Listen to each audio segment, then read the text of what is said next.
ہمیشہ کہتا ہوں کہ اشرافیہ کی عیاشیاں جب تک ختم نہیں ہوں گی اس وقت تک پاکستان کے جو معاشی بحران ہیں وہ بھی حل نہیں ہو سکتے. اور میں نے کہا تھا کہ کے الیکٹرک کے پیچھے بھی اگر ہم تلاش کریں گے تو یہی اشرافیہ آپ کو ملے گی. کشمیریوں نے یہ مطالبہ رکھا اور اپنا دعویٰ کیا کہ ڈیم یہاں پر ہیں, بجلی یہاں پیدا ہو رہی ہے, اور اگر یہاں بجلی پیدا ہو رہی ہے تو وہ بجلی انہیں سستی اور مستقل ملنی چاہیے, وہاں لوڈ شیڈنگ نہیں ہونی چاہیے. اسی طرح یہ دعویٰ کے پی کے نے کیا کہ کے پی کے میں کیونکہ ڈیم ہیں وہاں بجلی پیدا ہو رہی ہے تو انہیں وہاں پر جو لوڈ شیڈنگ ہے اس سے چھٹکارا ملنا چاہیے اور بجلی پہلے انہیں فراہم کی جانی چاہیے اور سستی فراہم کی جانی چاہیے. دونوں کے دعووں کو تسلیم کیا گیا. دونوں کے دعووں کو تسلیم کرنے کے بعد آپ کے علم میں ہے کہ کشمیر میں بھی جو بجلی کے ریٹ تھے وہ پورے پاکستان کی برابر یکساں تھے, لیکن آج کشمیر میں بجلی کے ریٹ 3 روپے پر یونٹ ہے. پاکستان میں کراچی پاکستان کا حصہ تصور کیا جائے, اس کے ساتھ دوہرا معیار نہیں ہونا چاہیے. یعنی آپ وہاں سے اگر ڈیم کے پی کے میں ہیں, اگر ڈیم کشمیر میں ہیں اور وہاں بجلی پیدا ہو رہی ہے تو وہاں بجلی کے ریٹ ڈیفرنٹ ہیں. لیکن اگر میں یہ کہوں کہ کراچی میں کروڈ آئل کو ریفائن کر کے یہاں سے پیٹرول بنا کر پشاور تک اور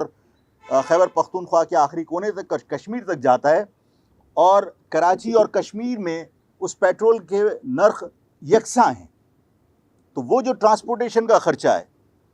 وہ سارا کا سارا پورے پاکستان کی عوام پر کیوں تقسیم کیا جاتا ہے؟ اور اگر ایسا ہے تو پھر کشمیر یا خیبر پختونخوا کے اندر اگر بجلی پیدا ہو رہی ہے تو وہ اور کراچی کے عوام کے ساتھ جو بجلی کا استعمال ہو رہا ہے اس سب کے نرخ یکساں ہونے چاہیے. لیکن یہاں جو کینپ بجلی پیدا کر رہا ہے 2400 میگا واٹ, وہ نیشنل گریڈ میں جا رہی ہے, کراچی کو نہیں مل رہی.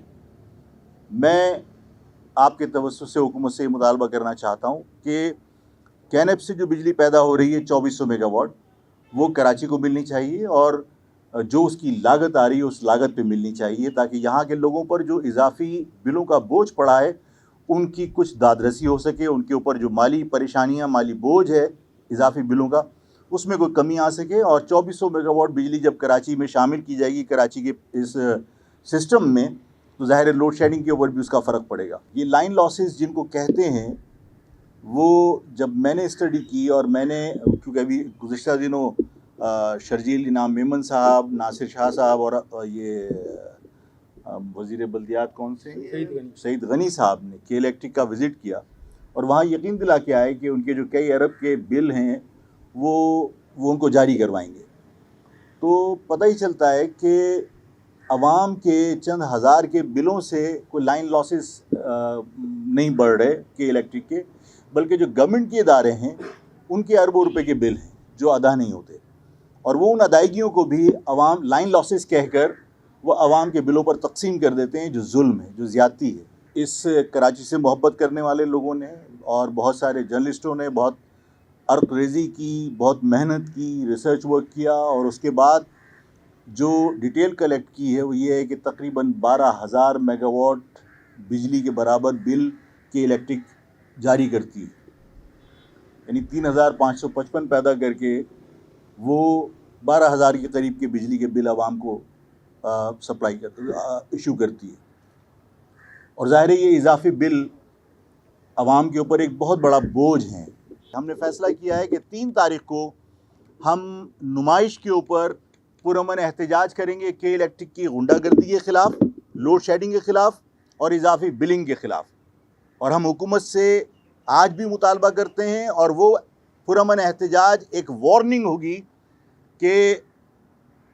کے الیکٹرک کی غنڈہ گردی حکومت کی سرپرستی میں ہو رہی ہے, اس میں کوئی شک و شبہ نہیں. حکومت کے الیکٹرک کی سرپرستی بند کرے اور کراچی کے لوگوں کو لوڈ شیڈنگ اور اضافی بلنگ سے نجات دلائے, چاہے وہ موٹر سائیکل پہ ہوں چاہے وہ کار میں ہوں, ان کے پاس کوئی بھی ٹرانسپورٹ ان کی اویلیبل ہو, وہ نمائش پر 1 منٹ رک کر ہارن بجا کر اپنے احتجاج کو ریکارڈ کروائیں, تاکہ پاکستان کو یہ پتہ چلے کہ کراچی کی عوام چاہے کتنی مصروف ہو وہ اپنے ساتھ ہونے والی زیادتیوں کے اوپر خاموش نہیں ہے, بلکہ انہوں نے اپنا احتجاج ریکارڈ کروایا ہے.